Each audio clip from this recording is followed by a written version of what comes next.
और ये दे रखी है 0 से 75 और ये दे रखी है 100। कितनी 100। ये आपकी दूरी 30 है, ये भी 30 है,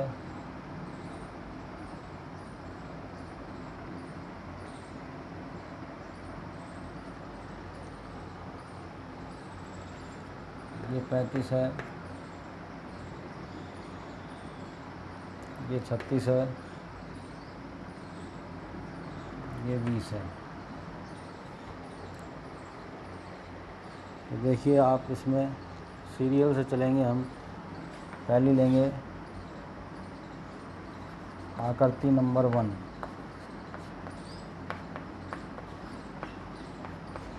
क्षेत्रफल। आकृति नंबर 1 कैसी है? समलंब चतुर्भुज। समलंब चतुर्भुज का क्षेत्रफल। समलंब चतुर्भुज क्या है यहाँ पर?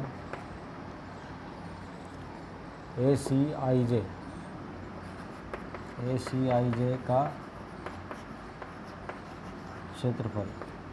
1/2 समांतर भुजाएं कौन सी हैं इसमें? एक तो ये वाली भुजा, एक ये वाली भुजा। ये दोनों भुजाएं कैसी हैं? समांतर हैं।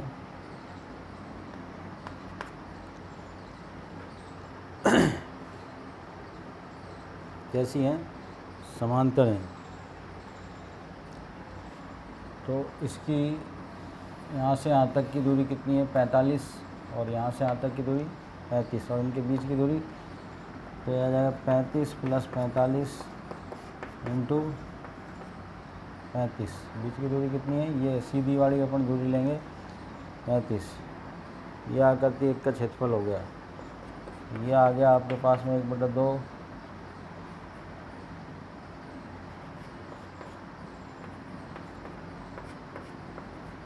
45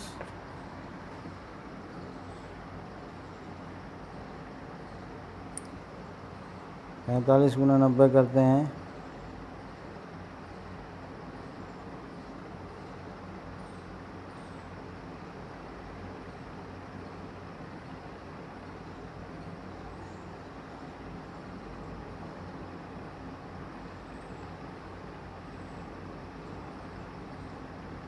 पैंतीस 45 80 होता है। 40 और 35 0 4 5 20 2 से 4 के 12 1400 मीटर स्क्वायर। यह आकृति 1 का क्षेत्रफल आ गया।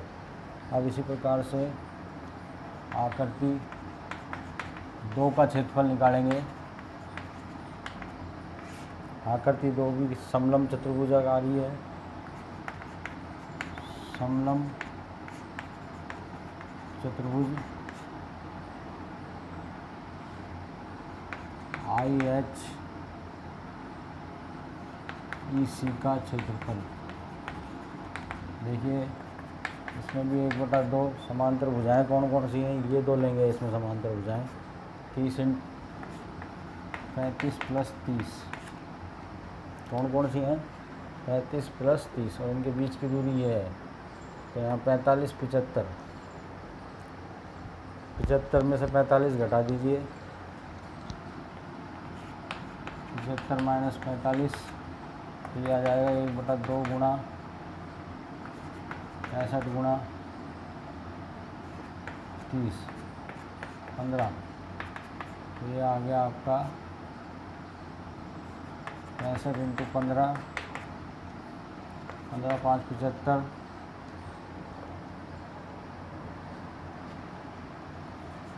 975 मीटर स्क्वायर। आकृति 2 का क्षेत्रफल आ गया 975, और इसका आया आपका 1400 मीटर स्क्वायर। ठीक है। इसी प्रकार आकृति 3 भी, आकृति 3 क्या बन रही है आप? आकृति 3 बन रही है आपकी रेक्टेंगल। क्या बन रही है? रेक्टेंगल। आकृति 3 का क्षेत्रफल क्या है? आयत का क्षेत्रफल। आयत का क्षेत्रफल क्या होता है, लंबाई गुणा चौड़ाई। तो यहाँ पर लंबाई क्या है 100 - 75 L गुणा B 100 - 75 गुणा चौड़ाई कितनी है 30 तो 25 गुणा 30 750 मीटर स्क्वायर। अब इसी प्रकार से आकृति 4 का क्षेत्रफल ये क्या है, त्रिभुज है, समकोण त्रिभुज बना रही है, समकोण त्रिभुज ABK का क्षेत्रफल ये होता है 1/2 आधार गुणा ऊंचाई। आधार क्या है यहाँ पर AB, ऊंचाई क्या है यहाँ पर BK। 1/2 आधार कितना दे रखा है आपको 20, ऊंचाई कितनी दे रखी है 36, इसको काट लेंगे 10 तो ये आ गया आपका 360 मीटर स्क्वायर। आकृति 5 का क्षेत्रफल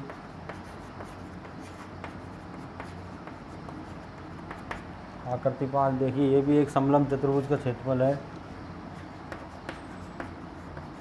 समलंब चतुर्भुज BDKL का क्षेत्रफल, BDKL का क्षेत्रफल। तो इसमें 1/2 समांतर भुजाएं कौन कौन सी हैं इसमें, इसकी एक तो ये और एक ये BK प्लस DL इंटू इनके बीच की दूरी कौन सी आएगी, ये D से लेके D तक BD। तो 1/2 BK कितनी है 36 प्लस 20 इंटू बीच की दूरी कितनी होगी 50 में से 20 गए 50 - 20 यानी 30। 1/2 गुणा 56 गुणा 30 15, तो अगर 15 छिक्की 90 9 हासिल 15 5 75 और 9 84 840 मीटर स्क्वायर। यह आकृति 5 का क्षेत्रफल आ गया। इसी प्रकार से हम निकाल सकते हैं आकृति 6 का क्षेत्रफल। यहाँ निकाल देता हूँ मैं आकृति नंबर 6 का क्षेत्रफल। आकृति नंबर 6 भी क्या है, एक समकोण त्रिभुज, समकोण त्रिभुज FDL का क्षेत्रफल। तो ये होता है 1/2 आधार क्या है इसमें आपका FD या DF इंटू ऊंचाई DL। तो 1/2 इंटू DF 50 इंटू ऊंचाई 20 हो गया 25 दूनी 50, ये हो गया 500 मीटर स्क्वायर। तो इस प्रकार से हमने सभी आकृतियों का क्षेत्रफल निकाल लिया है। अब ये सभी आकृतियों का क्षेत्रफल हम टोटल कर देंगे इनका सम, तो कुल क्षेत्रफल आ जाएगा हमारे पास में। कुल क्षेत्रफल सभी आकृतियों का टोटल कर देंगे 1400 metre square, 975 metre square, 750 metre square, 360 metre square, 840 metre square और 500 मीटर स्क्वायर। इन सब का सम कर देंगे। यह आकृति 1 का क्षेत्रफल है, A1 A2 A3 A4 A5 और A6। इनका सबका टोटल 5 4 और 6 10 10 और 5 15 और 7 17 की 7 हासिल लगी 1 5 9 और 5 14 14 और 7 21 21 और 3 24 और 8 32 और 5 37 3 हासिल, तो ये आ गया 4775 मीटर स्क्वायर। तो ये आपका टोटल एरिया फाइंड आउट हो गया। क्या आ गया टोटल एरिया। इस आकृति का कुल क्षेत्रफल। तो इस तरह के सवाल भी आपके आ सकते हैं सिम्पसन विधि द्वारा और समलंब चतुर्भुज विधि द्वारा। तो हमने क्षेत्रफल ज्ञात करने के जो फार्मूले बताए थे आपको, वो तो स्टैंडर्ड फार्मूला है ही। इसके अलावा जो फील्ड बुक